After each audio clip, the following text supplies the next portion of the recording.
Hi everyone, स्वागत है आपका अपने एप्लीकेशन साथ ही साथ अपने यूट्यूब चैनल क्रेजी पॉलिटेक्निक पे। हम उम्मीद करते हैं आप लोग स्वस्थ होंगे, मस्त होंगे और बहुत ही बेहतरीन ढंग से फिफ्थ सेम जो एलई वाले स्टूडेंट है वो आप लोग एग्जाम दे चुके होंगे। तो आज इस सेशन में हम लोग सिक्स सेम इलेक्ट्रिकल ब्रांच के जो एलई वाले स्टूडेंट है या जिनका बैक लग गया है वो इस कोर्स मतलब जो अब सिक्स सेम में आए हैं, बैक को पार करके अब सिक्स सेम में जो आए हैं उनके लिए यहाँ पर हम सिक्स सेम का सिलेबस डिस्कशन करने जा रहे हैं कि सिक्स सेम में आपको क्या क्या पढ़ना है। ये जो हमारा है वो पुराना सिलेबस है। इसके बाद अब जो नया सेशन आ रहा है उसमें सिलेबस चेंज हो गया है। तो हम लोग को जो आप लोग एलई वाले जो हैं वो उनको पुराना सिलेबस ही पढ़ना है। तो हम लोग यहाँ पर जानेंगे कि सिलेबस क्या क्या है सिक्स सेम का। तो आपको सिक्स सेम में कुल मिलाकर 5 सब्जेक्ट पढ़ने होंगे, जो कि हर एक बार 5 सब्जेक्ट ही आपको पढ़ना होता है। लेकिन यहाँ पर आपको एक सब्जेक्ट ऐसा मिलेगा जो कि आप अपने चॉइस से चूज कर सकते हैं। लेकिन कहा जाता है कि अपने चॉइस से चूज कर सकते हैं, लेकिन ऐसा होता नहीं है। आपके कॉलेज जो सब्जेक्ट आपको प्रीफर करेंगे वही सब्जेक्ट को आपको लेना पड़ता है। ये नहीं है कि बोला इलेक्टिव दिया है कि आप चूज कर सकते हैं, लेकिन आपको मौका नहीं दिया जाता है कि आप चूज करें तीनों में से कोई एक। ऐसा नहीं होता है, जो कॉलेज प्रोवाइड करेगा वही आपको करना होगा। तो यहाँ पर देखिए, और एक पेपर ऐसा है जो कि सारे ब्रांच को पढ़ना है, चाहे वो इलेक्ट्रिकल हो, मैकेनिकल हो, सिविल हो, इलेक्ट्रॉनिक्स हो, कोई भी ब्रांच हो, उनके लिए एक पेपर जो है वो कॉमन होता है। वो कॉमन पेपर कौन सा है? तो वो हमारा कॉमन पेपर है मैनेजमेंट, जिसका कि सब्जेक्ट कोड 160061 है। तो हमारा यहाँ पर देखिए, हम सिलेबस को पूरी अच्छी तरीके से यहाँ पर डिस्कस कर लेंगे कि क्या क्या पढ़ना है। अलग से हम सिलेबस को डिस्कस नहीं करेंगे, मतलब एक ही वीडियो में हम लोग पूरा देख लेंगे। तो हमारा पहला सब्जेक्ट है मैनेजमेंट। मैनेजमेंट का सब्जेक्ट कोड है 16000601। दूसरा हमारा जो सब्जेक्ट आता है इलेक्ट्रिकल के लिए वो हमारा testing and maintenance of electrical machine. क्या है? Testing and maintenance of electrical machine. इसके बारे में हम लोग जानेंगे कि इसमें क्या क्या हमको पढ़ना है। तो यहाँ पर हम लोग बेसिकली रोटर के टेस्टिंग, ये सब का हम लोग देखेंगे कि मोटर के टेस्टिंग क्या आता है, ट्रांसफार्मर में टेस्टिंग क्या होता है, टेस्टिंग होता है आखिर क्या है, कितने तरीके का टेस्टिंग होता है, ये सब के सब हमको पढ़ना है। तो ये हमारा दूसरा सब्जेक्ट है testing and maintenance of electrical machine. Easy paper है ये दोनों पेपर। आपको जो दिख रहा है मैनेजमेंट और टेस्टिंग, ये बहुत ही ईजी पेपर है। इसको बहुत ही आसानी वे में आप पढ़ सकते हो, थ्योरेटिकल पेपर है। इसका सब्जेक्ट कोड 1620-602 है। तीसरा सब्जेक्ट हमारा जो है इलेक्ट्रिकल के लिए वो हमारा पावर इलेक्ट्रॉनिक्स एंड ड्राइव है। मोस्ट इंपोर्टेंट सब्जेक्ट ये हमारा power electronics and drive most important subject है। और पटना में चाहे कोई भी कोचिंग हो, उतना बेटर वे में आपको ये नहीं पढ़ाएगा। पावर इलेक्ट्रॉनिक्स एंड ड्राइव उतना बेस्ट वे में नहीं पढ़ाएगा, मतलब पढ़ाया जाता है, वो ज़्यादा बेहतरीन वहाँ नहीं होता है। लेकिन आप यहाँ पर यूट्यूब पर भी कुछ कंटेंट डाला गया है, तो आप भरोसे, आप जब एलई वाले स्टूडेंट हैं तो आपको तो भरोसा हो गया होगा। हम पे भरोसा इतना तो हो गया होगा क्योंकि फिफ्थ में बहुत सारे वीडियो आप लोग देख चुके आए होंगे। तो फिफ्थ में बहुत सारा वीडियो अपलोडेड था, तो वहाँ देखकर आपको पता चल गया होगा कि हमारे जो पढ़ाने का स्टाइल है, जिस वे में हम पढ़ाते हैं, तो अगर आपका फ्रीक्वेंसी मेरे से मैच कर रहा है, एक बात का ध्यान रखिएगा, चाहे आप कहीं भी पढ़िए, जो टीचर से आपका फ्रीक्वेंसी मैच करता है उसी के पास आप जाइए, तब आप अच्छी ढंग से पढ़ पाइएगा। यहाँ पर हम बिजनेस कोई कर नहीं रहे हैं कि हम आपको गलत कहेंगे कि आपको नहीं भी समझ में आता है तो आइए हम आपको समझा देंगे, ऐसा कुछ नहीं। अगर आप मेरे पढ़ाने के तरीके से समझते हैं तभी आप मेरे पास आइए, नहीं तो फिर आपको मेरे पास आने से कोई फायदा नहीं होगा, क्योंकि हम पढ़ाएंगे आपको समझ में ही नहीं आएगा तो क्या फायदा वैसा है।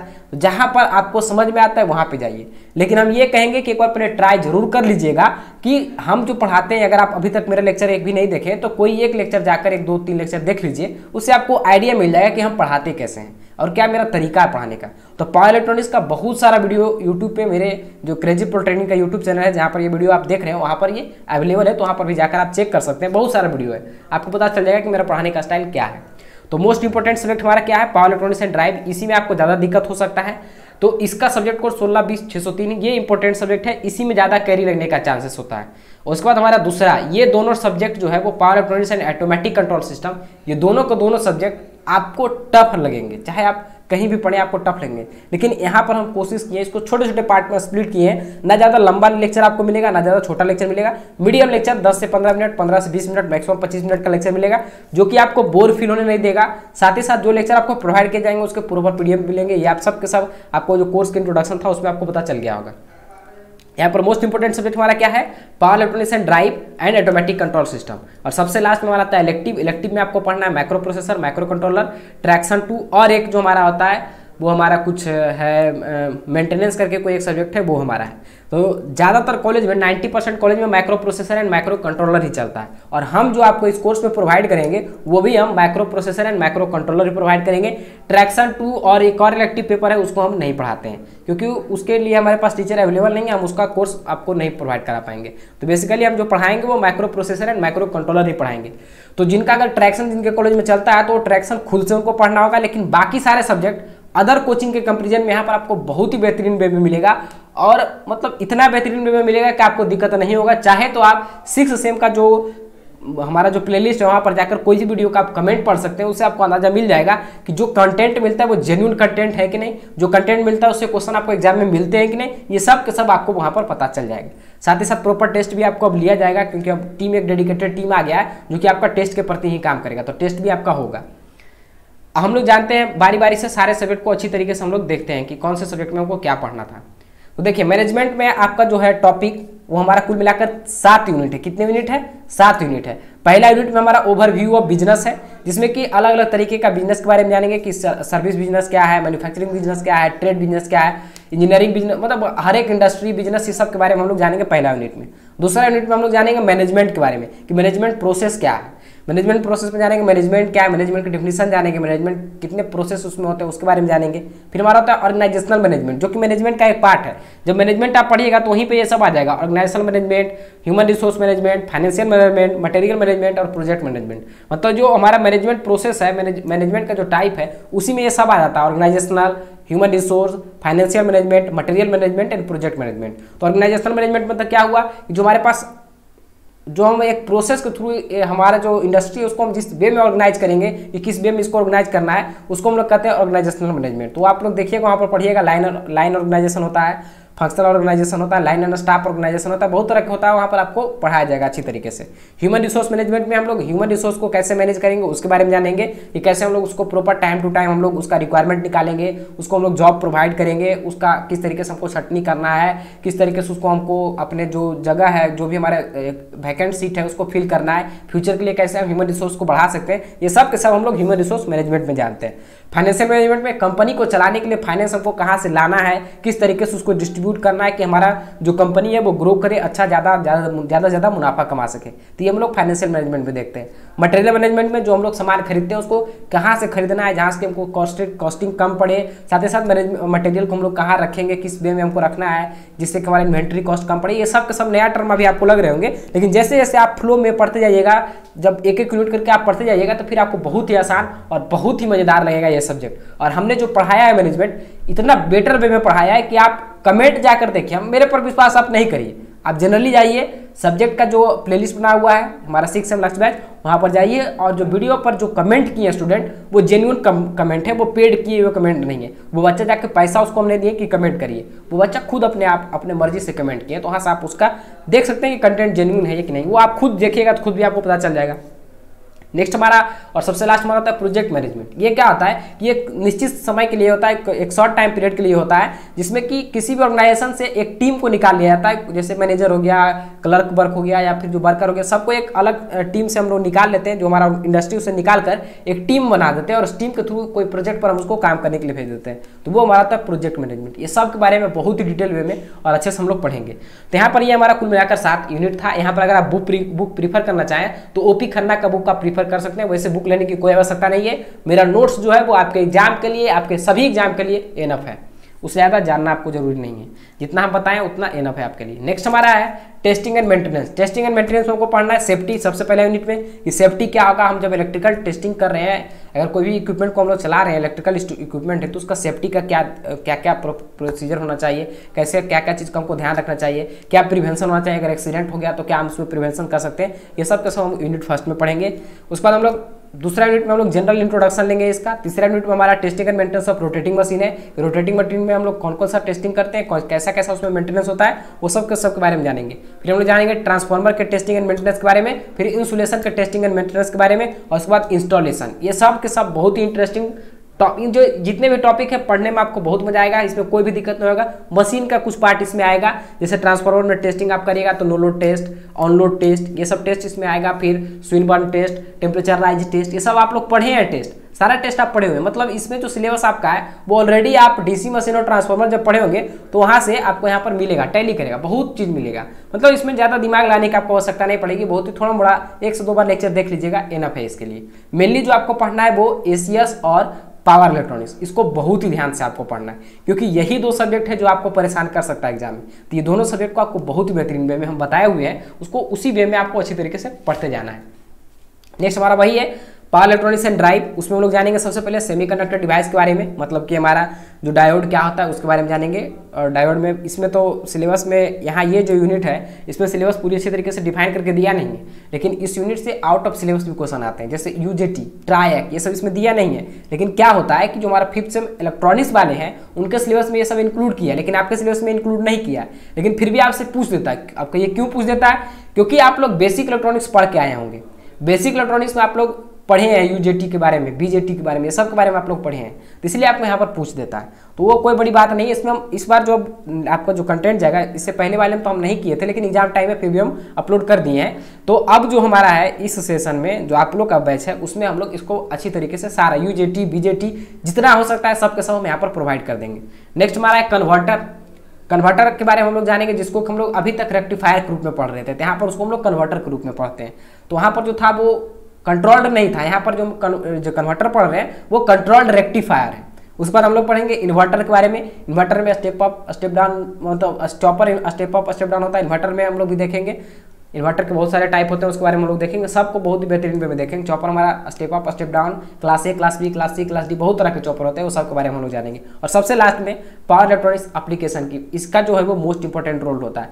वैसे इस टॉपिक से मतलब टॉपिक ये बड़ा है, लेकिन इससे क्वेश्चन बहुत ही कम पूछते हैं, लेकिन फिर भी हम यहाँ पर हम अच्छी तरीके से आपको प्रोवाइड करा देंगे। जो भी होगा बेहतरीन वे में आपको लेक्चर मिल जाएगा, वो आपको भरोसा आपको हम पर करना होगा, क्योंकि इसके अलावा और कोई विकल्प है नहीं। क्योंकि अभी अगर आप हमसे नहीं पढ़े हैं तो हो सकता है आपको लगे कि क्या पता ये मास्टर क्या पढ़ाएगा, छोटा मास्टर है, इसका उम्र ही क्या है, क्या पढ़ाएगा। उम्र पे नहीं जाइए, आप बस यही जानिए कि जो हम आपको पढ़ा देंगे वो शायद ही कोई टीचर आपको पटना वाले पढ़ा पाएंगे उतना बेहतर वे में। वो हम खुद नहीं बोल रहे हैं, ये हमारे स्टूडेंट हमको बोलते हैं, वहाँ पर आप कमेंट में जाकर उसको देख लीजिएगा। ऑटोमेटिक कंट्रोल सिस्टम, इसमें आपको हमको क्या पढ़ना है? तो ऑटोमेटिक कंट्रोल सिस्टम में हम लोग को वही इंट्रोडक्शन में क्या पढ़ना है, तो हमारा पूरा सिस्टम के बारे में पढ़ना है, close loop, open loop, transfer function, ये सब का सब हमको इसमें पढ़ना है। फिर हम लोग दूसरा जो इंपॉर्टेंट है, मोस्ट इंपॉर्टेंट हमारा यही है लाप्लास। यहाँ से आपको कम से कम तो 4 मार्क्स का एक क्वेश्चन मिलता है डायरेक्ट बनाने के लिए। और डेरिवेशन में अगर दे दिया, अगर 2 क्वेश्चन करके दे दिया तो 6 मार्क्स में भी पूछ सकता है लाप्लास से। इंट्रोडक्शन से लगभग 4 से 5 मार्क्स का 1-2 ऑब्जेक्टिव और एक क्लोज लूप या ओपन लूप के बारे में लिखने के लिए दे देता है। तो ये दोनों इंपॉर्टेंट है। नेक्स्ट हमारा mathematical modelling of physical system, इससे क्वेश्चन देखता तो उतना नहीं है, लेकिन एक आध क्वेश्चन कभी कभी मिल जाता है। इसी में हम लोग को पढ़ना है जो हमारा जो होता है ट्रांसफर फंक्शन, उसको इसी में दिया है, मतलब 3rd यूनिट में दिया है, उसको हम लोग पढ़ लेंगे। कंट्रोल सिस्टम कंपोनेंट, इसके बारे में हमको जानना अच्छा से है। उसके बाद रूट लोकस, सबसे इंपॉर्टेंट देखिए इसमें कौन कौन सा टॉपिक है। पहला टॉपिक हमारा unit 2 important, most important topic है, इससे क्वेश्चन डेफिनेटली मिलेंगे। और जिसको लाप्लास ट्रांसफॉर्म समझ में नहीं आएगा उसको ना तो रूट लोकस समझ में आएगा, कोई भी जितनी प्लॉट है वो कोई भी प्लॉट उसको अच्छे तरीके से समझ में नहीं आएगा, क्योंकि यहाँ पर डायरेक्टली आपका यूज होता है लाप्लास ट्रांसफॉर्म का। तो लाप्लास ट्रांसफॉर्म आपका मोस्ट इंपॉर्टेंट है, तो ये इंपॉर्टेंट है। रूट लोकस इंपॉर्टेंट है, टाइम रिस्पॉन्स एनालिसिस इंपॉर्टेंट है, concept of stability and algebraic criteria, ये आपका राव थ्योरी सब इसमें पढ़ना है, तो वो बहुत इंपॉर्टेंट है। फ्रीक्वेंसी रिस्पॉन्स एनालिसिस इंपॉर्टेंट है, stability of frequency domain important है। तो यहाँ पर आप देखें मेनली जो इंपॉर्टेंट है रूट लोकस है, लाप्लास है, टाइम रिस्पॉन्स एनालिसिस है, कॉन्सेप्ट ऑफ स्टेबिलिटी है, फ्रीक्वेंसी रिस्पॉन्स एनालिसिस है, स्टेबिलिटी एंड फ्रीक्वेंसी डोमेन। यहाँ तक 9 यूनिट तक बहुत ज़्यादा इंपॉर्टेंट है। लास्ट यूनिट भी है लेकिन उतना इंपॉर्टेंट नहीं। अगर इतना आप कवर कर लेते हैं तो बाकी आप नहीं भी कुछ पढ़िएगा तो आपका एग्जाम बहुत ही बेहतर वे में जाएगा। लेकिन हम यहाँ पर आपको 10 यूनिट बहुत ही बेहतरीन वे में आपको पढ़ा देंगे, इसमें आपको चिंता करने की आवश्यकता नहीं है।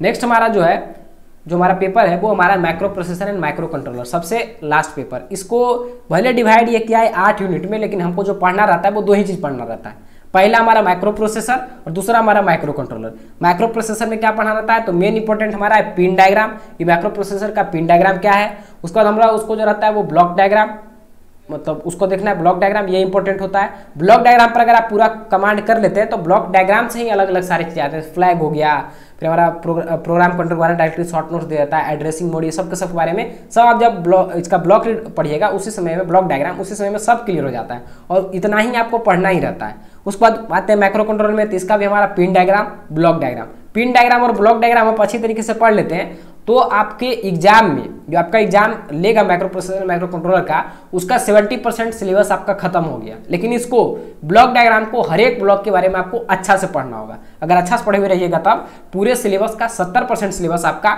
बस यही 2 टॉपिक से आपका खत्म हो जाएगा, पिन डायग्राम और ब्लॉक डायग्राम, बस इतना है सही। बाकी जो हमारा बचता है इसमें एप्लीकेशन करके देता है कि हमारा जो माइक्रो प्रोसेसर है उसका कहाँ एप्लीकेशन है, माइक्रो कंट्रोलर का कहाँ एप्लीकेशन है, तो उसको भी हम लोग देख लेंगे। और यहाँ पर एड्रेसिंग मोड से क्वेश्चन पूछता है, हम उसको बेसिकली ये जो हमारे इसके प्रीवियस वाले जो सिलेबस थे, मतलब जो आप लोग के सीनियर कहिए या आप लोग का बैचमेट कहिए जो इस पर एग्जाम दे दिया है, उन लोग को हम लोग एड्रेस जो हमारा होता है उसका प्रोग्रामिंग, उसके बारे में हम नहीं पढ़ाए थे। प्रोग्रामिंग हम उन लोग को बताए ही नहीं थे, क्योंकि प्रोग्रामिंग हम बताते तो उसमें पहले समय हमको ज़्यादा लग रहा था, लेकिन आपको बताएंगे क्योंकि आपके पास समय भी है, मेरे पास भी समय है, आपको बता देंगे। प्रोग्रामिंग है कुछ नहीं, बहुत ही आसानी होता है, लेकिन उसमें क्या इसलिए हम नहीं बताएं क्योंकि प्रोग्रामिंग में अभी टाइम भी मेरा चल जाता और उन लोग के पास उतना समय दिया नहीं, बहुत फास्ट उन लोग का एग्जाम ले लिया, तो प्रोग्रामिंग के लिए उतना समय उन लोग को मिल नहीं पाया, हम दिए भी नहीं। और प्रोग्रामिंग अगर हम बता भी देते तो गारंटी नहीं होता कि वो जो क्वेश्चन आएगा प्रोग्रामिंग का उसको वो सही ही करेंगे। तो नहीं भी बताएं तो कोई फर्क नहीं पड़ा, बहुत ही अच्छा सबका एग्जाम गया, बहुत अच्छा रिस्पॉन्स सबका रहा है। अब बाकी रिजल्ट आएगा तो पता वो खुद ब खुद चल ही जाएगा। तो यहाँ तक में किसी को कोई दिक्कत नहीं होगा। सिलेबस के बारे में आप समझ गए होंगे कि आपको क्या क्या पढ़ना है और कौन से सब्जेक्ट में कौन कौन से टॉपिक आपको पढ़ने हैं। तो आज के सेशन को हम यहीं पे एंड करते हैं, मिलते हैं नेक्स्ट सेशन में एक नए कंटेंट के साथ, एक नए जोश के साथ। तब तक के लिए आपको क्या करना है, तो तब तक के लिए सिंपली आपको अभी जो सिलेबस बताया उसको देखिए, जो वीडियो आपको प्रोवाइड किए जा रहे हैं उन सारे वीडियो को बहुत ही बेहतरीन वे में देखिए। और साथ ही साथ भले हम आपको पीडीएफ दे रहे हैं उसको आप डाउनलोड करके रख सकते हैं, लेकिन अपना खुद का नोट्स आप जरूर बनाइए, क्योंकि अपना खुद का नोट्स आप बनाइएगा तो आपको पता चलेगा कि कौन से पॉइंट कहाँ पे लिखे गए हैं। अगर आप पीडीएफ से पढ़ते हैं तो उतना क्लियरली आपको पता नहीं चलेगा, लेकिन आप खुद से एक बार लिखिएगा तो पहले तो लिखने का प्रैक्टिस हो जाएगा, और साथ ही साथ जब आप लिख कर कोई चीज़ भी पढ़ते हैं, पढ़ के लिखते हैं, तो उस केस में आपका मेमोरी पावर जो है वो ज़्यादा बिल्डअप होता है। तो हम यही कहेंगे कि एक नोट्स आप जरूर, सारे सब्जेक्ट का नोट्स आप जरूर प्रिपेयर करिए, नोट्स से आपका बेनिफिट बहुत मिलेगा। मेरे लिए आपको सिर्फ और सिर्फ प्रत्येक दिन 3 घंटा समय निकालना है, सिर्फ और सिर्फ अभी से लेके एग्जाम तक। अगर आप 3 घंटा समय हमें डेली देते हैं तो हम आपको गारंटी दे सकते हैं कि आपका 6 सेम में अभी तक अगर आप 80% मार्क्स नहीं भी लाए होंगे तो हम ये गारंटी आपको दे सकते हैं कि 6 सेम में आपका 80% से एबव मार्क्स रहेगा। ये मेरा, आप चाहे तो हमसे बॉन्ड पेपर पर लिखवा लीजिए। सिर्फ हमको आप अपने दिन का 3 घंटा डेली दीजिए, 3 घंटा आप दीजिए, बस 3 घंटा बाद आप पूरे मौज मस्ती करिए, कोई दिक्कत नहीं है, बस 3 घंटा में दीजिए और उस 3 घंटा में आपको बेहतरीन रिजल्ट आपको हम प्रोवाइड करके देंगे। तो ठीक है, मिलते हैं नेक्स्ट लेक्चर में एक नए कंटेंट के साथ, एक नए जोश के साथ। तब तक